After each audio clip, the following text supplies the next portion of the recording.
Popcorn World.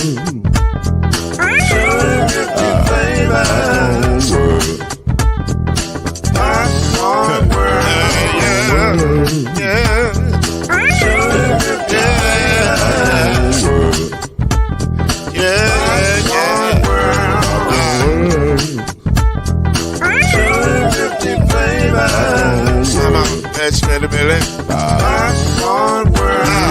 Can I make you move now? Yes, I can. So you can get this groove in the back of a can. You can make it round the world and the holes in your hand. Popcorn World. 250 flavors gonna make you smile. 250 flavors gonna make you smile. 250 flavors gonna make you smile. I said popcorn make you smile. Ah. 250 flavors. Popcorn World. Popcorn World. Popcorn World. It's a popcorn world. It's a popcorn world.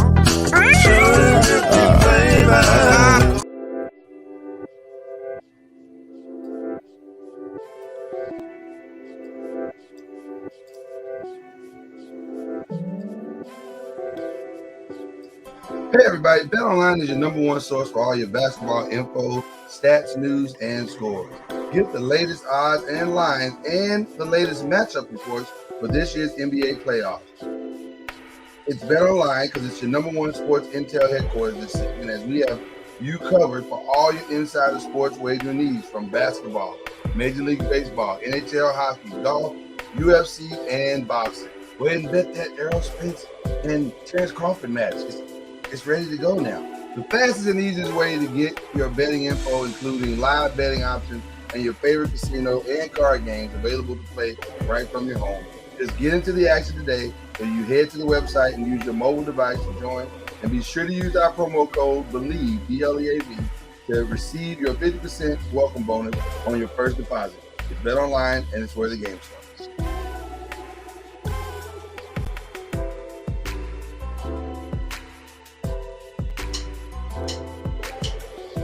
You're now listening to BLEAV in the ACC with Heisman Trophy winner and Florida State legend, Mr.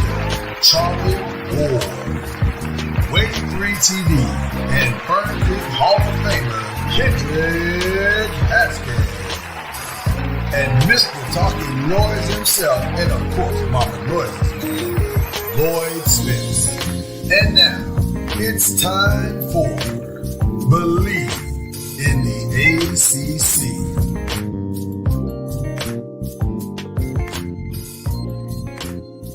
It sure is a happy day. Happy because, listen, we're here. The sun is shining. We're coming off of a glorious 3-day weekend. Kendrick got the beard popping. It looks good and it's great. See, y'all didn't know. He out here just like us. You know? It's more than a 3-day weekend for me. I'm still on vacation. Oh, you still on vacation? Yeah, it's a vacation beard. Oh, man, that vacation beard is nice, ain't it? It's a wonderful thing to grow, boy. You just let it go. Oh, man, I was out in Colorado and we did some hiking and weather was beautiful. Yeah, it was awesome. Except for the point when we went off-roading because Krista's brother has a souped-up Bronco. We went off-road, went up the mountain and stuff. So we was going to go hike, and we had to stop because there was a foot of snow. Oh, my God. That's not what you want. That ruined it right there. But no, there was a foot of snow up there. Then we got back down to the bottom of the mountain. It was 75 degrees. Colorado, man. See, that's the East Coast for you. The East Coast is strange, man. I mean, I'm sorry, the West Coast is, or that everything going back, and I say West Coast, even though Colorado's technically not the West Coast, but everything west of the Mississippi is weird to me. You could go, that's how California is. One side you could be on a beach, next side you could be in a palm tree, next thing you can go skiing. Like all that's right there together. Yep. It's a very strange atmosphere. It's mountains, man. But you know what? As weird as it is, I can do it. Oh man, I love it. I can do it. I can do it. Oh man, where he lives at, it's just a small little town. You can walk everywhere, and it's still touristy, which is weird. But you can walk everywhere, and you know it's cool. Yeah, I can do it. Well, like I said, this is Kendrick Haskins over here. I'm Lloyd Spence. No Charlie Ward today. He's traveling.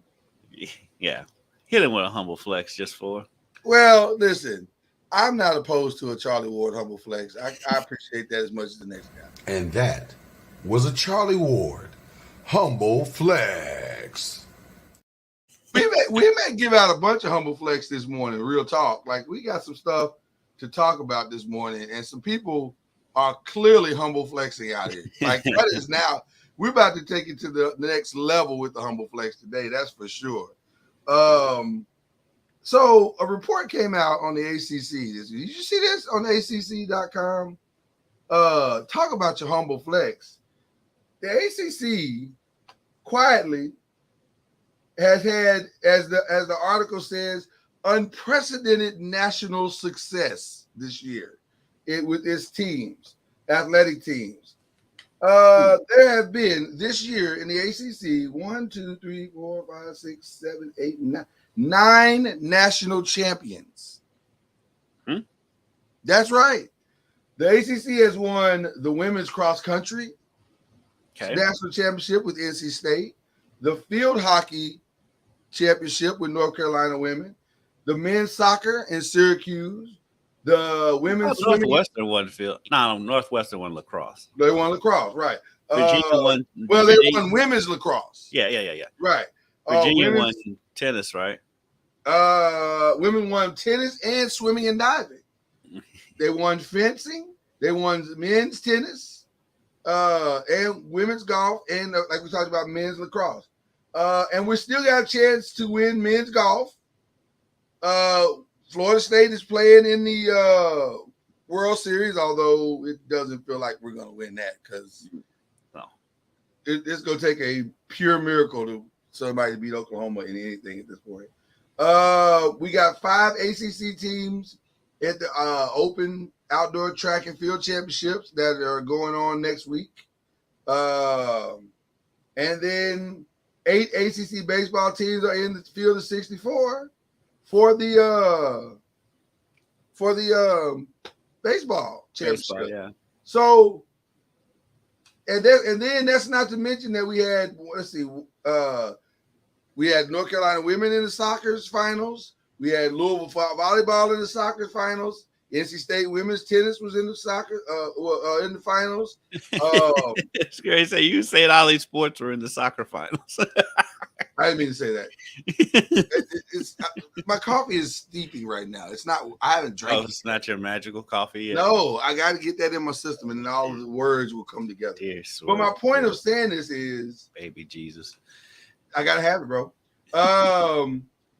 The point of saying this is that, like, real talk, ACC has been dope this year.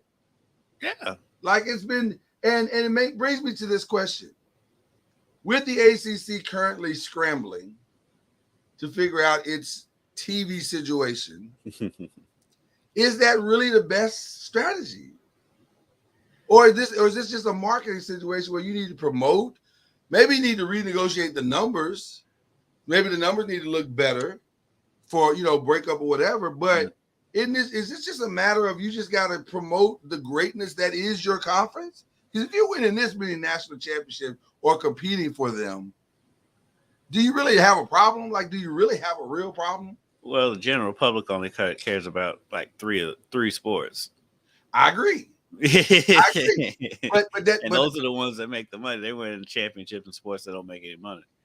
So there's that part of it. Both, also an equally strong point. But can't you leverage some of that of the overall success towards that process? Like, you have your own network. You clearly have an amicable partner in ESPN who stands to gain from all that you do. Is there a way to figure out how to magnify the light that is shining upon this country? Well, like we discussed last time, they signed such a bad deal with ESPN. It's a horrible deal. That, like I said, because a lot of the games, they still don't have all of their games. A lot of their games are still on RSNs. the regional sports networks. Yeah. So they don't even have all of their games. So there's nothing really they can really do. It's just except for hope that they can negotiate something with ESPN. But yeah, that TV deal they signed was atrocious. Yeah, it was a train wreck. and so it begins and ends with them. Because the Pac-12, they win a bunch of championships every year too, but we don't really. That's not factoring into their deal either. We're still not 100% sure they're going to be around.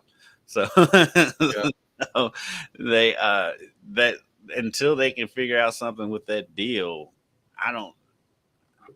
Because where there's a will, there's a way. They're either going to get out of that deal, or these schools are going to find a way to get out of the conference. Yeah, we're in a weird place right now, and that's why I thought I was so kind of blown away by the story. I said, so there really is it's not a conference failure. It really is a leadership of the conference. That's a total leadership failure. Yeah, it's a leadership of the conference failure, more so than anything. And because the schools are doing quite well. And the thing that really highlighted it for me was they could all leave and go somewhere, and the conferences that received them would be thrilled to have them. Because like the Louisville to the Big 12 rumors have been surfacing again. How are they picking up any steam? Is the question though.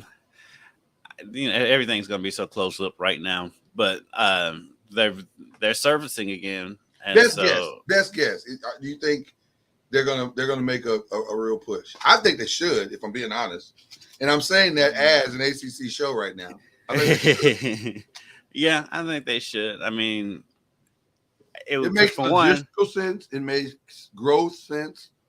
It makes complete logistical sense. Think about the money you could save just in logistics alone.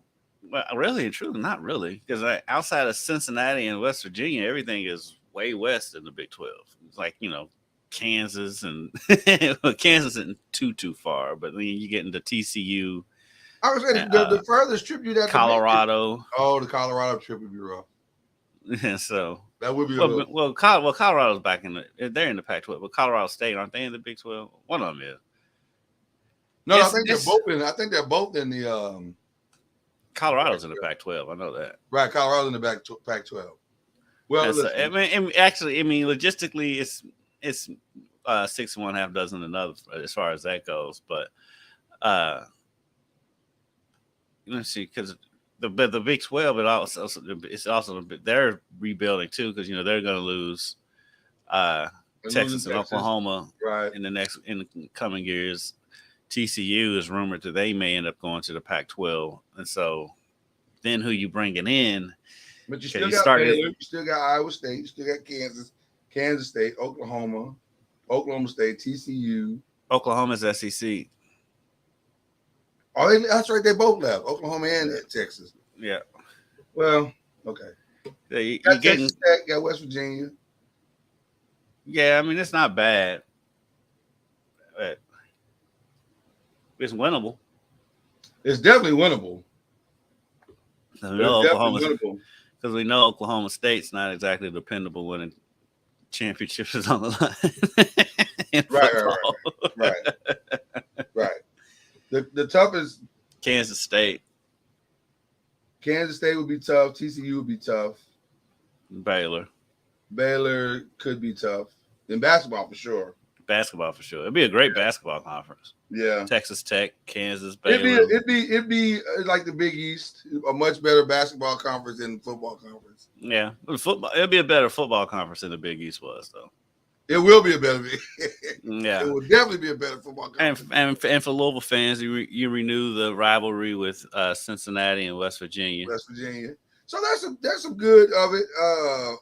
And it kind of keeps you in the Power 5 conversation, because the ACC is sinking amidst its success, which is weird. That's what I'm saying. It's weird. Right. You're going into the football season. I was just had on First Take, and they were talking about the college football season coming up. And I know Charlie won't like hearing this, but they're very high on Florida State. They're not letting them sleep, like Charlie likes to say. They're not sleep. Yeah. Florida State. If you have been paying attention Florida State has done a masterful job preparing for this. Actually, here's the reality. Florida State has done a masterful job. So has Louisville. Yeah, I think Louisville's number one as far as the Louisville has transfer portal. killed it in this. I have to repent because I didn't know that location would matter that much. But man, he got out of that Big Ten, man, and he got out of Purdue's academic stuff, and I'm he is pretty sure that everybody he wants. Yes, and I'm pretty sure that Purdue's not really kicking over that much NIL money either. Because if you've been to West Lafayette, yeah, it's not. So, Coach I Brown knew was he was standing there like Dave Chappelle in the Prince outfit, going, "Whosoever will, let him come." And it's working. It's working. You can drown your sorrows in the river waters of Lake Minnetonka, of the Ohio River. Real talk, bro. Like they are going to be. On paper, they're going to be very good. We got to see. We still got to see. They got to put on the field, but low key, they look like a team that's ready to compete, which makes sense, which further validates the anger and the vitriol that Nick Saban is spitting out these days. Because Nick is like, what is happening? All right. Nick just realized in the last few years that he lives in Alabama. He was not aware of that. Prior to these NIL deals, he didn't realize, oh, crap, I live in Alabama. We ain't got no money. Right. Like he really thought there was money there because his paycheck looked so good. Well, his paycheck looked good, and he could afford. He could, he could use some funds that and everybody was using out in the open. I mean, right. He listen. That wake up call is real. The playing field's been leveled for the most part. Oh, as far as the bigger schools. Oh, in the Power Five, yeah. Now, mid majors and all that stuff, they're basically just AAA to the Power Five's major leagues right now. You're the XFL now. It's the training ground. But I love. First of all, I love that the playing field's level. That makes college football to me more interesting. And now that it's expanding to 12 playoff teams, oh Nick, oh Dabo, it's gonna.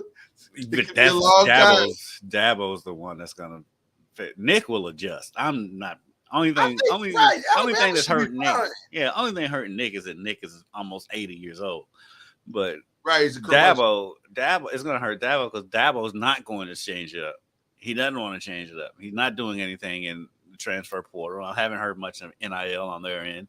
Dabo's the one that's going to sink. Nick's always going to swim. Right. Well, Nick has always had a sense. I have to be careful about what I'm about to say. Nick has always had a system in place that works for that school. Yeah. So the NIL adjustments weren't that significant, if you understand what I'm saying. Right. Yeah. Right. And he, like I said, Nick's always gonna be fine. Nick will be fine. Which is why I don't understand why he's complaining so much. Because, like, bro, you're still Alabama. A kid still want to come play for you. So what are we talking about right now? So I don't know. It's weird to me that he complains as much as he's been complaining, but he complains quite a bit. Like he is definitely the angry old man that says, "Get off my lawn, NIL money." So I don't know, but I think you're right. I think the ACC, barring ESPN coming back to the table and saying, okay, we get your problem that you have. We'll work with you and try to figure it out. I don't know what they're going to do. And it's sad because, like I said, they're seeing unprecedented success on the competition side across the board. And that's because even in basketball, I mean, the women's basketball had a good season. Yeah, had a team in the Final Four. Men's basketball had Miami. And Miami. Look at the city of Miami right now. Athletically, you had both the men and women make unbelievable runs. You have the Dolphins had a good season. Now the Heat are in the finals, and the Florida Panthers, even though they're in the suburbs of Miami, Right. Technically, yeah. they're all in the finals. And so Only thing they need now is for the U to come back. they are back. On the basketball side, They are back. Will that satisfy Michael Irvin and Ray Lewis and those guys that the U is back on basketball? I'm going out on a limb. And say Like close enough. I mean, it's close enough, right? right. Well, I don't know about the women's basketball side now that they lost a lot.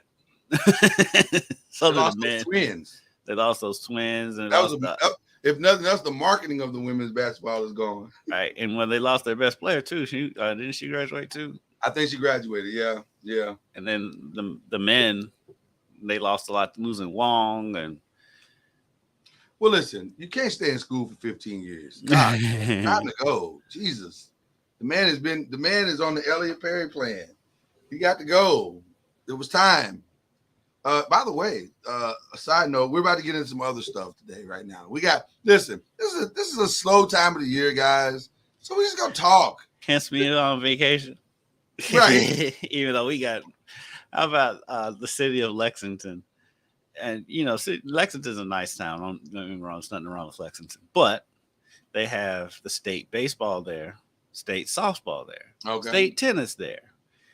There's NCAA regional there, and there's a big bluegrass concert in the area. This weekend? Yes. So oh my God. So the other 3 teams playing in the baseball regional are having to stay in dorms because they don't have any hotels.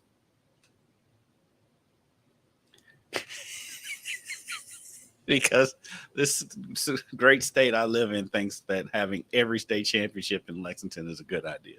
Shout out to the NCAA too for that great planning that they did to know that all that was going on and say that's where we need to have the regionals at.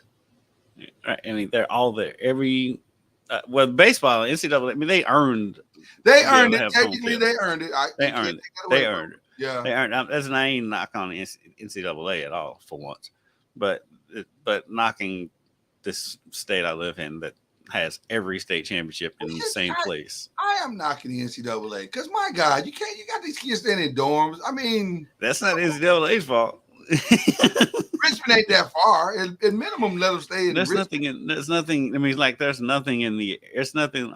It's people. It's people that's going to be going to some of this stuff to stay in Louisville. I mean, that's how far they're having to go because they have all the state championships in Lexington. Well,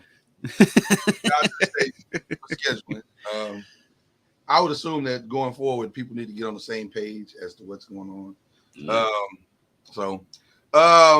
I want to give a humble flex this morning. All right. And I'm going to give it to Charlie Ward first, and then I'm going to give it to Charlie Ward's friend. So let me start with Charlie Ward. And that was a Charlie Ward humble flex. And now we're going to give it to his friend. And that was a humble flex. Some of you saying, what are you talking about, Lloyd? Because last night, before, some of you were in bed and you didn't know this, but I was up when the news broke last night that Mr. Charlie Ward's friend won Monty Williams, who, by the way, the Phoenix Suns did not want. They said he's the problem.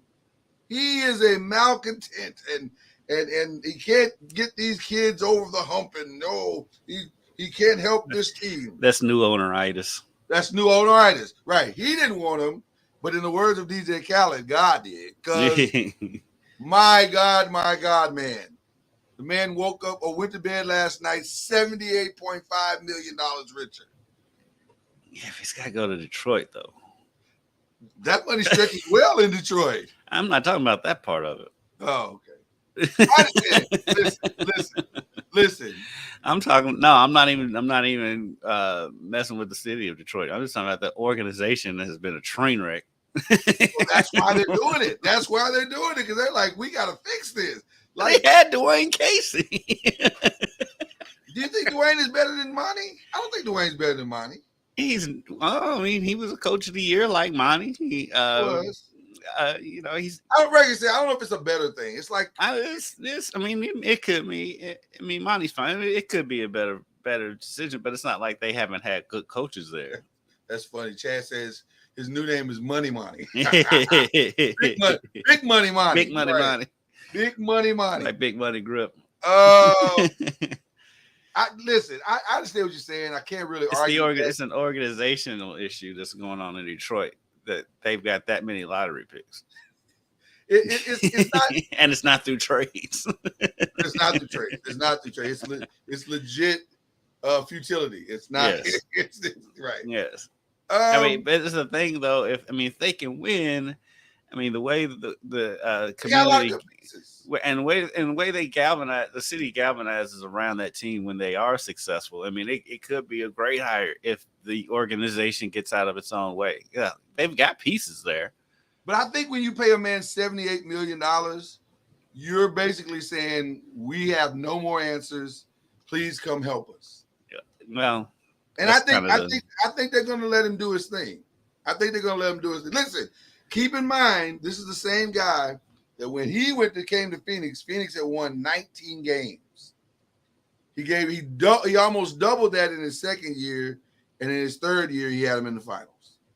But the Phoenix have been a better organization. They went out and they got Chris Paul.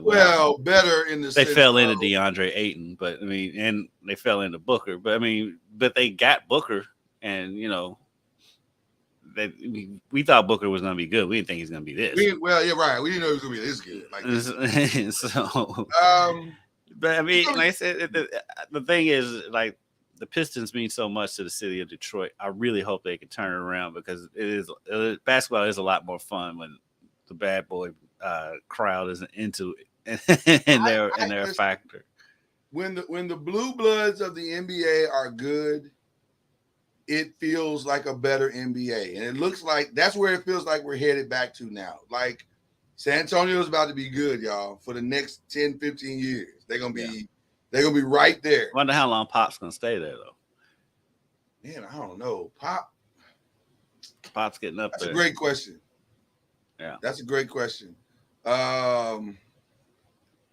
Because this will galvanize you, man. Like you, and the handoff is mean, ain't it? Like God, man, he just set somebody up well. Does it feel like to you, and it kind of does feel like to me that they're setting up for Becky Hammond to take over? It feels like that, doesn't it? I was thinking that. Yeah. Like maybe Becky comes back, like because she's clearly going to win the title this year. Like the Aces. I don't know if you've been watching. I mean, them and the Liberty are ridiculous. It's going to be almost impossible for anybody to beat the Aces. Like they are. It's the Aces and everybody else. Right. They are really, really good. Although I am excited about my Sparks. My Sparks look. In a league that doesn't have room for super teams because it's not, they're cutting first round picks the second year in the contract because they don't have enough teams in the roster spots. It's crazy. It's crazy. They cut the WNBA is so poorly run. It's so unfair to these ladies. It is. It's so poorly run. And it's. I understood the young lady that from LSU, the point guard. I can't remember her name. Alexis. The name Alexis. Or something like that, but I remember her name, or I don't remember her name. But I understand her complaint about. I played one game. In one game, you figured out I wasn't good enough to be here. Right. I was drafted in the first round. Well, that happened with Dana Evans.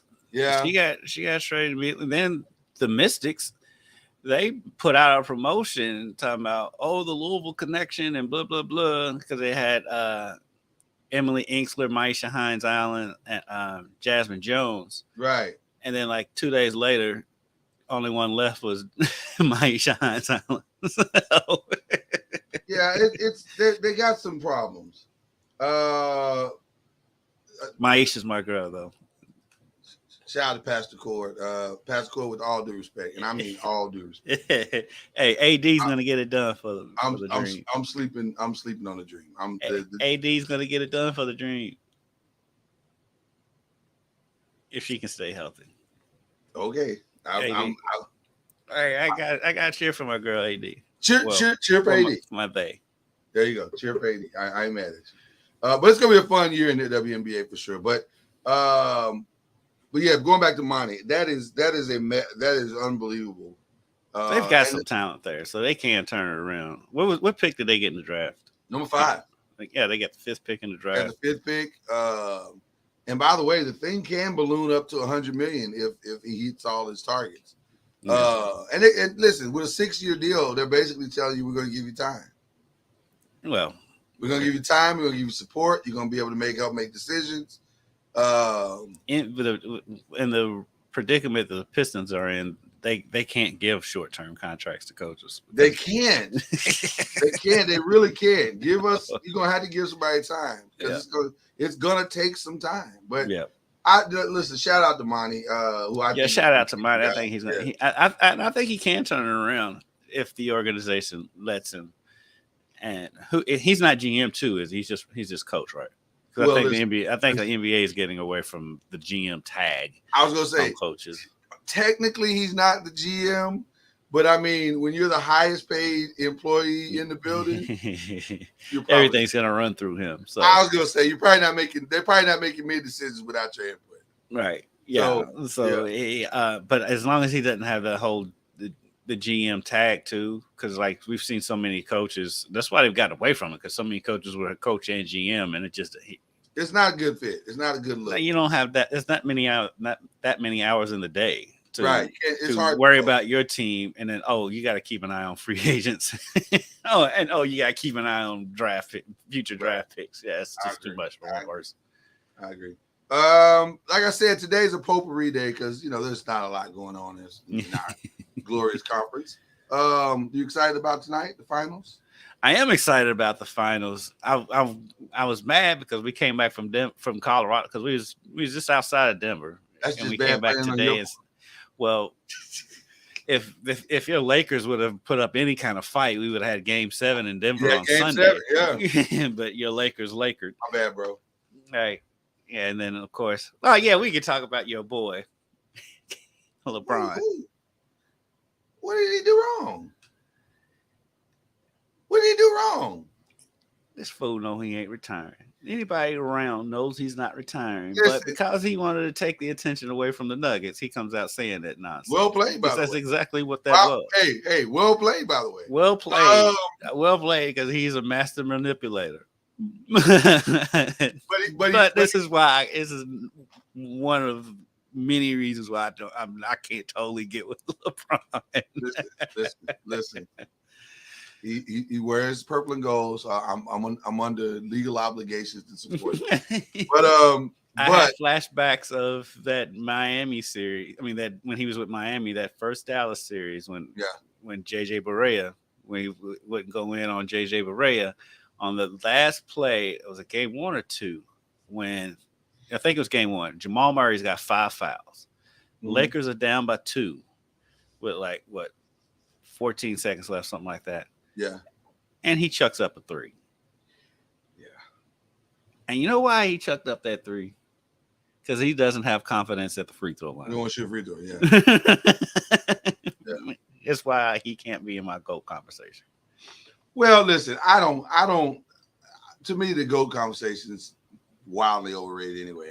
It is. It gets old. I'm to the point now where I'm about to mute Jordan and Michael or GOATs. I might mute the word GOAT on Twitter so I can on Twitter, right? Because he's like nonsense. Even the arguments don't make sense. No, stupid. They nitpick like the smallest dash on both sides. They nitpick little things here and there, and it's just like, come on, bro. I have chosen on the second half of my life to just enjoy what I've witnessed. And by the way, shout out to Denver because I had no idea that Nikola Jokic was that good. I knew he was a monster. We've never seen a man that size who could snatch the ball off the defensive rebound without jumping and fly up the court, dribbling the ball, running the offense. Let me say this. Watching him run up the court leading the break is the strangest thing I've ever seen in my life. Because he's not a fast man. It's like y'all ain't nobody, can't none of y'all stop him. None of y'all can stop him. Like, can't nobody just stop him. But he's so big, you don't stand in front of that dude. Right. Yeah. I get it. There's no reaching in and trying to pop it away. Oh, you mess around and get your arm broken. Like that. So it's I get it. I understand. It's he's an anomaly, man. And Denver's loaded, man. Here's what's crazy about Jokic. This is I've never heard anybody say this comparison, but I know you'll appreciate it. Jokic is what we should have witnessed with Arvydas Sabonis had he come in his prime. Yes. But he's got a lot of Hakeem Olajuwon in this game. He's got a lot of Hakeem. Like I see a lot of Larry Bird in there too. Oh man, with the behind it, bro. Yeah. Let me tell you something. But yeah, a lot of Hakeem though. When he hit that behind the head three in Which game, one? He hit two in that game. He hit one in game 1, too. well, I was thinking of the last game, the last one. I said, well, that's it. Like you can't, bro. You can't have it. AD's all over him. AD's all over him on that play. You can't play it any better than they played. And you listen, you just have to say, okay, y'all are better. Like we're not ready yet. I get it. Right. So where are you at as a Laker fan with AD? I think when you mortgage as much as we mortgaged, you just got to play it out. And he's what we've discovered about AD is the same thing I think the Celtics have finally discovered about Jason Tatum. He's not going to ever be the guy. Mm-hmm. He can be an amazing, great guy, but I don't know if he doesn't have leadership skills though. No, he doesn't. You know what I mean? And so he doesn't know how to put a team on his back and y'all follow me and we go into he don't have that. And so that's the same thing you saw in the other series with Jason. Jason never said, get on my back, follow me. Now Jalen actually has that, but he doesn't have as much of Jason's talent. Or ball handling. He can't go left. Like, right. I can't go left. Like it's like he's so bad going left. It's like, how is this doing the NBA bad? I mean, he's great every other. He's so, but like I'm like, how did you get in the NBA and you're that bad going left? Yeah. I mean, Julius Randle can't go right, but he the difference is Julius Randle's in the post. Right. Jaylen Brown is a wing that can't go left. He's a bull in the China shop. Like Julius Randle, for all his I can't go right, I can still knock you over. So it kind of balances this out. But I where I'm at with AD is I know he needs somebody else. And so I don't think LeBron is that somebody else now in this stage of his career. I think LeBron is like a three at this point. What we need is another scorer, and I think what they need. It's nauseating to think that it's Kyrie, but it's not Kyrie. What they need, I don't think they can get. They need just be wild out there or whatever. I mean, of course, because this scenarios can never happen. They need like a Donovan Mitchell. Well, there's a lot of interesting things that are going to happen this summer for sure. Like I think the Dame Lillard thing is done. That's over. They're gonna reset that. I don't know if he'll come to us, but I mean I still think that's a possibility. It is a possibility. That's what I'm saying. There's a lot of stuff to go. Because if they can get Lillard and keep Reeves, now you're talking. That's possible because you're not cooking with grease there. Because you're not gonna you clearly don't care about the draft picks at all. So you might as well get rid of all those. Portland wants to stockpile because they want to hit the reset button as well, and I think it's time. But I don't think Portland's gonna give you Lillard and not get Reeves back though. I don't know because that's all really LA has to give is to offer is Reeves. I don't know. That's gonna be interesting to see. You might be able to do well. Listen, there are some sign and trade possibilities that are out there. I don't love the Trae Young thing that I've been hearing. I've been wondering about that though, because he was at every Laker game. He was. Well, listen, I think he's on the table. I think everything's on the table. There are two franchises that are going to walk. We talked about this last night on the Five. Shout out to the Five Nation. We talked about this. There are two franchises they have to walk into their boardrooms, really 3, but 2 for sure. They have to walk into their boardrooms this summer and go, everything's a possibility, including trading AD. That has to be on the table. You have to put it on the table. I agree with you there. Yeah. Either because really, And the Celtics is the other one. The Celtics is the other one, by the way. And to be really truly, if you think it's really like 5. Let's see, the Lakers are 1, the Celtics are 1. Yeah, the Celtics had to put everything on the table. Everything on the table. Atlanta's another one. Everything has to be on the table. Everything's got to be on the table. The Mavericks outside of But see, their problem is they're stuck. They are really stuck. They are stuck. And I don't know where I don't know what their pivot is. And because the thing is with Doncic, as good as Luka is, can he play along with somebody else though? He's so ball dominant. I was gonna say that's what you took the words out of my mouth. He can't play along with a ball dominant player. I don't think that's the answer. And do you really want to put Kyrie's 31? Do you really want to pay Kyrie $200 million and then watch him and Luka stand outside for 48 minutes and pass the ball back and forth and says your turn, it's your turn? All right, and the thing is, offensively, it did kind of work for the most part. If you look at their points and all that stuff, their stats. Defensively, it's atrocious. It's a train wreck. You can't stop anybody. I mean, Jaylen Brown could possibly be a good fit with Luka. Outside of that, but Dallas has to be one of those teams that's got to, outside of Luka, everything has got to be on the table with them. Everything's got to be on the table. So, and Phoenix is another one. They got to figure that out. See, Phoenix is weird to me because I'm like, I don't know why they kept Ayton in the first place. Nobody in the organization, from everything you heard, nobody in the organization wanted him. You knew what it was coming out of the last year. So, honestly, I think Ayton could be good. I think he's a head case. But I think he could be good in the right locker room. He's got some Hassan Whiteside in him. Well, let's call it what it is. He's spoiled. Yep. He's a little spoiled and somewhat entitled. And for no reason. There's no logical reason why you should feel look at it though. He's always been the biggest kid. He's from Arizona. Yeah. And he got drafted by the team he grew up watching. Yeah, as the number 1 pick. Yeah. So that you can see why he's spoiled. But you can't run that back though, can you? If you're Phoenix, you can't run that. I don't think you can run that back. I mean, you've got number one. You got to do something with Chris Paul. You got to do something. I think they moved Chris Paul. If you get rid of Paul and Ayton, you're almost kind of in a rebuild with an old KD. By the way, shout out to Reggie Love, who came up with a really interesting scenario about the Chris Paul thing. Okay. He said last night, I could see a scenario where Chris Paul, if you could hold on to Marcus Smart and move him to the bench, I could see a Chris Paul going to Boston and giving them that final piece they need to go over the hump. If Chris Paul ain't got to pay for 20 minutes a game, but it's the leadership that he brings, that could be interesting because they need a Rondo. They need some kind of mind that can run an offense.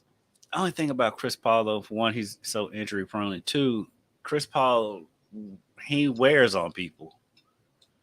That's been documented. So he'd be good for a couple years. Yeah.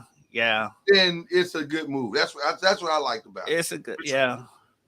Because otherwise, I don't know why you would keep that team together.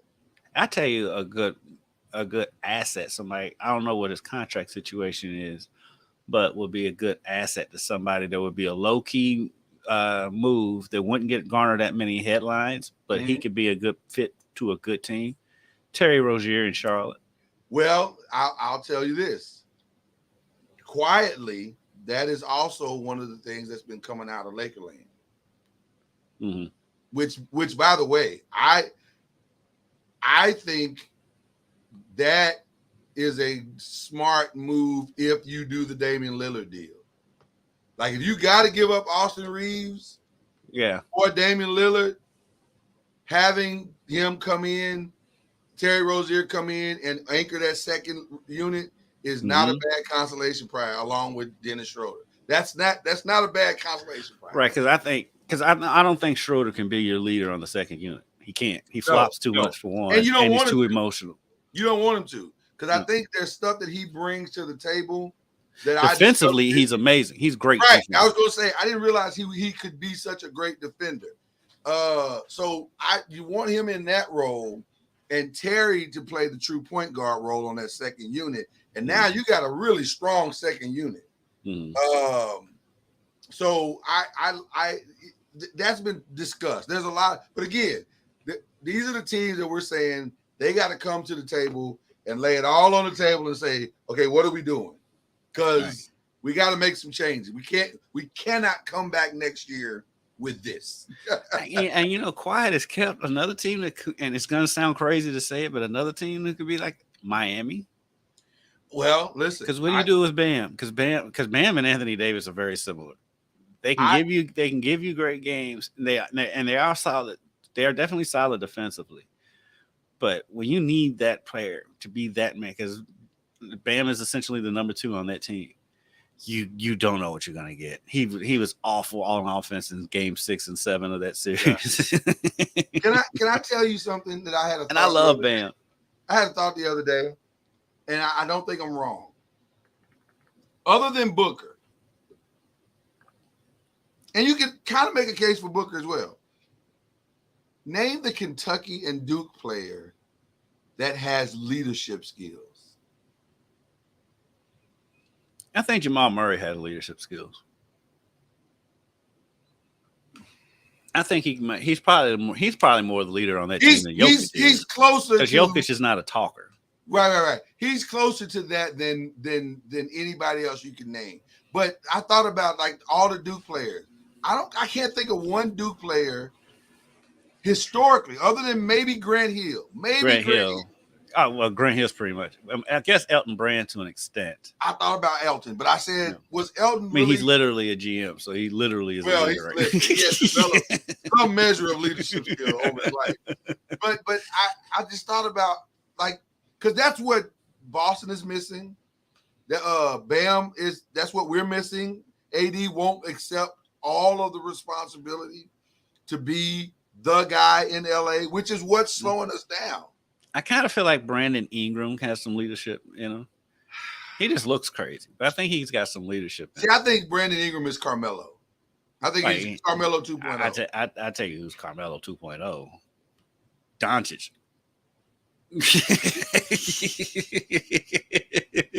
Yeah, you can make a case for that too. You definitely make a case for that too. They're both one. If you can say 1 and 1A, yeah. Because only difference is that Doncic brings the ball up the floor. Carmelo didn't really do that, but that's only because of the time frame that Carmelo was playing in. If Carmelo came out now, he'd be bringing the ball up the floor like Luka does. But I also will say this about Brandon. Brandon's not selfish. I don't think Brandon wanted to necessarily be Carmelo in that scenario. I think Zion just won't stay healthy long enough for him to share the role with anybody, so it forces Brandon to have to do more than what he wants. Well, CJ McCollum's probably more the leader of that team, but I think Brandon Ingram is probably second in command, probably. And so I think he does have some leadership skills in him. I'm really racking my brain thinking about UK and good players. Of course, Rondo, but I think we're talking about Calipari UK players. Well, Rondo may be the purest leader UK overall has ever produced. Like, he just is a pure leader. Like, he understands basketball. I'm shocked that he's not sitting on somebody's coaching bench right now. I think, when I talked to him, when I ran into him in the fall, when he still wasn't for sure what he was going to do, it still felt like he still kind of wanted to play, but he didn't know what was going to happen. And so I think the NBA has kind of trying to go through that process. Yeah. I think he's kind of retired. And so right now he's just living life. I mean, you saw him he was at Game 7. If you're around here, you're liable to see Rondo just pop up anywhere. Rondo's just out and about. He's just doing stuff. He was at a UK football game this year and like had a camera and he's out there taking pictures. I mean, like, Rondo's just enjoying life right now. He's earned it. That's where you do it. Yeah. So I think he's probably just taking a year, maybe you can take 2 years off, and then you'll see him on somebody's bench because that dude's born to be a coach. Pastor Corey, I'm gonna stall Kendrick out because I know him. We all know him, and so you're right. It probably was a humble flex. What? The fact that you kind of mentioned that I see Rondo. Yeah, but we No, all. I said it. No, I'm saying That's anybody that lives in Louisville sees No. Rondo anywhere. That's why I don't question. The jury put a not guilty on that one. Yeah, chill out, Rev. The jury put a not guilty on that one. But this is gonna be an interesting offseason. I tell you what, the NBA has got offseason drama locked up. Like they are the absolute best at offseason drama. They are. The NFL is the absolute best at just random marketing everything. Because like the fact that they make a big deal out of schedule release is always weird to me. That's the most stupid thing but, ever. But as far as just pure soap opera drama, the NBA's got that market corner. They are the best. They are guiding light. They are Days of Our Lives. It is male soap opera to the. Oh my God! It's borderline WWE. Like it's really good. The only thing is it's not staged. Right. Of course, as soon as somebody loses any games in the playoffs, it's all staged. It's all fixed. Yeah. So that does bring us back to the NBA Finals. It's Pastor Corey said, "Will Denver sweep Miami?" We made our predictions last night, and I'm gonna tell you something. On paper, I don't see a path for Miami to beat Denver. On paper, I don't see it. But I don't see how Miami got here in the first place. That's the thing. That's the thing that's throwing everybody off. I'm saying, how are they doing this? And so all the guys were like, oh, it's going to be 5-1. Or 4-1. It's going to be a sweep. It's going to be. On paper, yes. Nobody saw Caleb Martin coming because Caleb Martin should have been the MVP of that series. They gave it to Jimmy because Jimmy's the name, but right. Game 6 is because even in Game 7, Caleb was carrying the team, and then Jimmy came on late. But Caleb Martin should have been MVP. What Caleb Martin lacks in MVPs, he will more than make up in offseason. He's gonna make up in checks. Yeah. Ooh, he's gonna make a grip. Him and Gabe Vincent. Oh, they're gonna make a grip. With that being said, I went out on a limb last night and I said, I don't know. I don't have a reason why I'm doing this. Because on paper, it doesn't make any sense. You picking Miami? I picked Miami in 6. I just because they're not supposed to be here. So there's a reason why they're here. There's something that they're doing from a coaching and a mentality. Because guys were talking about, well, Denver's got all the momentum. Bro, Miami knocked off a number 1, number 2, and number 4. They did it coming out of the play-in game. They got momentum. Yeah. The thing is it's hard. I can't make the whole leap and pick Miami. But there is something to be said, though, that Denver is more mentally strong than the Celtics because the Celtics mentally are fragile. I think they are. I mean, the thing that I don't know is that I don't know what the 1 through 15 of Denver looks like I know Miami has championship experience from an organization to organizationally, yes. Well, but listen, some of those guys played in the finals 3 years ago. Yeah, Bam, Tyler Hero, who we don't know if he's going to play in this series, and Jimmy Butler. But Kevin Love has played in the finals. Kevin Kyle Love Lowry has played in the finals. Yeah. So, like, again, yeah. They got a lot of things there. And you got Spo. And Spo's the best coach in the league. Without question. And here's the last part. You now only have 7 games left. So you don't have to hold anything back. My only thing is like, I see where you come from. I'm just not ready to make that full leap because I just feel like on the floor, Denver has answers for everything Miami does. Everything. Again, okay, Caleb Martin, you're going to go off. All right, we're going to throw Michael Porter on you. Gabe Vincent, you're going to try to go, all right, we can answer you with Jamal Murray. Bam, because I don't know how much you're going to get out of Bam offensively, and it's not even a knock on Bam. He's going to be expending so much energy, especially in Denver. He's going to be expending so much energy trying to guard Jokic. How much is he going to have left on the offensive side? Listen, I can't. These are the same arguments they made last night, and I couldn't disagree with any of them. In fact, I think you guys are right in that regard. So, with that being said, and this is the question I asked him last night: Can any of you explain how they got here then? And the room went silent. Because I can break it. I can give you a little bit of an answer. I can give you a little bit of. Now, I'm not going to sit here and say that. I can't sit here and say that I saw this. I did not see this come. I'm just as surprised as everybody. Right. But looking back at it, okay, the Milwaukee series. Giannis gets hurt in the first 4 minutes for game 1, and he doesn't come back until game 3. Momentum's already shifted. Miami has them figured out, and Milwaukee's a bit overrated as far as the roster construction goes. And so would you argue that the roster, though it could be overrated, it's a better roster than Miami. The roster, it still should have been able to. But it gets into coaching. Suppose a much better coach than Budenholzer was. You just made a Miami argument. Let's keep going. Yeah, so then you go to the Knicks. Well, the Knicks are always going to Knick, so we can just throw that out. I agree. And then Boston, like I said, Boston's got a rookie coach, and you got 2 stars that are shaky at best when it comes. I mean, a whole team is shaky. Yeah, the whole team is shaky. They made some coaching moves because they kept taking Williams off the floor, and I'm like, what are you doing? He's this guy. I'm no disrespect to Marcus Smart, but Marcus Smart's like the 3rd best defensive player on that team. How he got defensive player of the year last year is beyond me, but he is a good defender. Robert Williams is the best defender in the league inside. They kept taking him off the floor, giving Miami clear rim runs all game long. And then Boston is so dependent on threes. And then, like, that was their offense. They just come down and chuck up threes. Well, they're not going in. Everything that we said, like the 9 of 42 in the last game, the 60. Guess who's not going 9 of 42 from 3? Yeah, that's ridiculous. And so, again, I agree with everything you're saying. You're 100% correct. And with all that being said, I'm still scared. If I'm Denver, I'm still scared to death. Listen. Because Spo is what scares me more than anybody.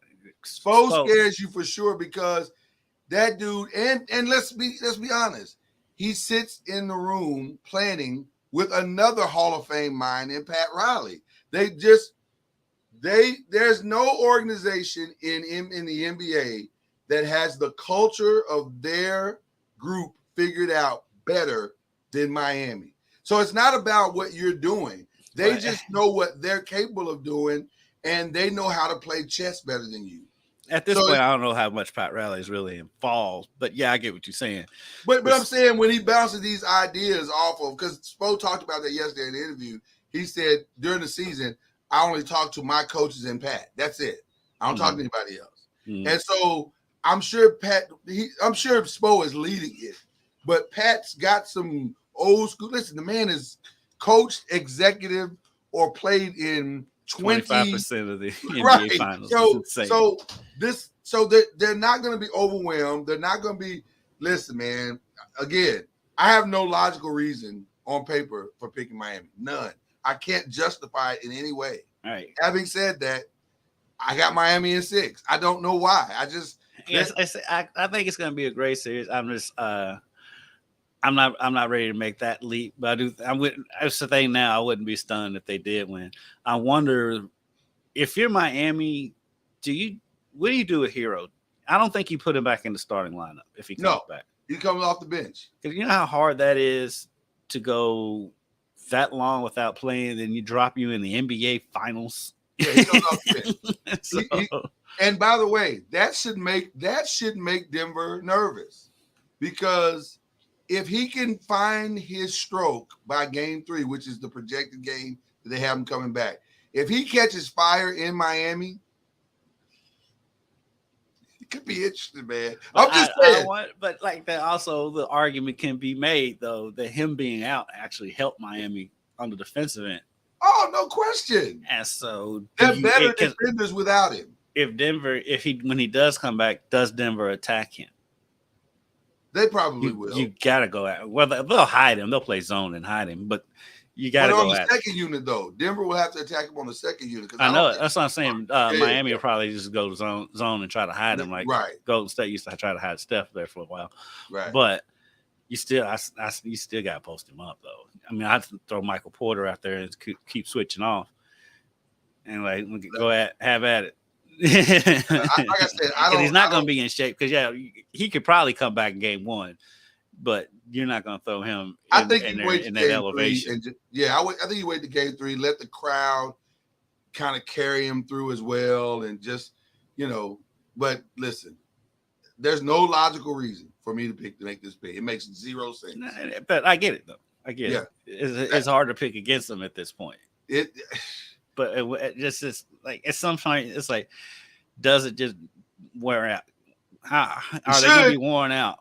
It should, because I really do though. I think game 1. I wouldn't be surprised if Miami won game 1. That's what I was going to say. They've been playing, and Denver's been sitting for 10 days, and so that's going to be Miami's difficult going to come Denver. out tonight, and I think they're going to punch Denver in the face in that first, second quarter.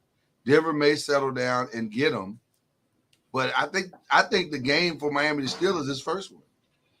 Yeah. Oh yeah. I don't think they'll win game 2. I think game 1's the game for them still. He hasn't played 12 days. Right. This is the game. This is the game. But the thing is, because my thing with Denver though, what scares me about them is like Jokic is going to show up no matter what. No question. That dude's unflappable. Jamal Murray can be a little bit, and Michael Porter's all over the place. And so that's what I said. I as long as Michael Porter is shooting a wide open 3, which he gets a lot of those because people for some reason decide they're going to double Jokic. I don't know why. But you can't let him go 1-on-1 though. So I would have to. I'd have to live with what he did. I can't give you the points and the assists and the rebounds. I got to try to take something from you. I think what makes Jokic such a hard guard is because he does bring the ball up and runs the offense from the point guard spot. Oh. So so that drags your big away from the basket. But he does all of it. He does all of it. He does all of it. And the worst part, you know what? At first I thought the assists were the worst part of it until I saw the Lakers series. You know what the worst part of it is? Well, the worst part of it is all of it. But the rebounding is as bad as the assist because he's not jumping, but he clogs up the entire He's middle. So big. Yeah, he's so big. It's like he's so you strong. Can't get around him. You can't. Man, he's a matchup nightmare. He's a nightmare. He's a matchup nightmare. But you gotta try to take something from him. And if I'm Miami, I think I'm gonna live with the points, and I'm gonna have to try to stay home on these assists. And he's just gonna have to out rebound me and score 50. Well, which he will. Which he will. If you 1-on-1 him, he will. And the thing, other part of that you got to worry about, another reason to double team is like if you try to put him 1-on-1 with Bam all game long, Bam's fouling out. He's gonna foul. Well, then what? Well, I think Kevin Love. I think you're gonna have to use Kevin Love's 6 fouls. You're gonna have to. And listen, there is no answer. There's no Jokic answer. We have to. You got to double Jokic. There's no Jokic answer. Right. Some guys are just unguardable in the league. Hakeem was unguardable. Shaq was unguardable. Jokic is unguardable. There's no answer. You have Tim Duncan. No answer. Right. You just go out there and pray that he has an off night 4 games. Right. Or Miami. What I like about Miami is because they do have a Gabe Vincent who could step up. They do have a Caleb Martin who can step because Michael Porter is going to be on Jimmy Butler, and we've seen that length gives Jimmy problems. Yeah. And so and Michael Porter, when Michael Porter's right, he's a great defender. Yeah. And so the Gabe Vincents are going to have to step up. Caleb Martin's going to have to step up. Tyler Hero is like they're others like Shaq calls them. They're a team of at least 2 games or one amazing game from Kyle Lowry. I don't know when that game is going. It'd be ideal if it came tonight, but Kyle's got to find his stroke for 1 game and just go off. Yeah. Duncan Robinson's got to find a game to go off in. He's another one like. Right, you can't really trust it. You can't really trust because he's making all those shots in Game 7. I was like, yeah, they're easy to make when you're up by 20. Oh, you when it was a 1-point game, what was he doing with nobody around him? That's what you need. That's what you need. So, I hear what you said, Pastor, but that's what everybody wants to do is get Jokic in foul trouble. The problem is good luck with that. He rarely gets in. He doesn't get in foul trouble. He doesn't make a lot of mental mistakes. Like he just. And they don't have the size. They don't have a player that has the. Yeah, Miami doesn't have the size to really get him in foul trouble. I mean, Bam would take him out on the floor, and you might be able to get some reach-ins or something like that. But Jokic doesn't really reach. He doesn't really go for steals. Catch him on some pick and rolls maybe, and do something like that. But I don't know. Like I said, the rest of the country is really just now seeing it because Denver's not on TV that much. Well, it will be going forward. This dude, it's nothing you can really do with this dude, and it just doesn't look right because he's not like Giannis, who's just athletically superior to everybody, and he's not like LeBron or who can overpower people and is just great. Jokic, it does not look right. It's like it doesn't look right. Slow and methodical. And you're just like, how's he doing this? Like, there's nothing you can do about it. I would love to. I would rather see a Milwaukee Denver series. See Giannis and I would have loved this Jokic go 7 games. Yeah, I would have loved this. It's going to be fun. It's going to be a great series. I'm still going with Denver because, like I said, there's nothing you can do with Jokic. I just think that their others are better than Miami's others. And I think they're mentally stronger than that Boston team, and the Boston team that still almost pulled off coming back from 3-0. So I think I'm going with Denver in 6. But I mean, it'll be like the Lakers series. Yeah, it was a sweep, but it was never more than a 10-point game. Right. It should be interesting. Because Denver or Miami, they're both going to have to beat each other. Nobody's going to lay down. No, which is what I'm excited about. This is going to be a fight. Yeah, it's going to be as close to a '90s finals that we've seen in a long time. I agree, 100%. Listen, this has been fun. We've enjoyed. I hope you guys have enjoyed it. I know we have. Do you got any shout outs, man? You got any shout outs? Let's see. Vacation. Shout out Monty, humble flexing. That was good. Yeah, I'm trying to think of a vacation edition of shout outs. Well, shout out to the Ballard softball team. They're looking for the repeat. They had won like 52 straight games or something like that before they finally lost during the regular season. So I guess shout out to them. I'll give UK baseball a shout out because their coach Mingione is one of the nicest men you'll meet. And that's a team that's had its ups and downs. It looked kind of shaky there for Mingione for a couple seasons there, but they turned it around. They're hosting a regional. It's been a long time since they've hosted a regional. They finished one spot short from being able to host a super regional. So if they do win their regional, they're gonna have to go on the road for the super regional. By the way, I meant to ask you this earlier. Is Louisville gonna lose a baseball coach? Yeah.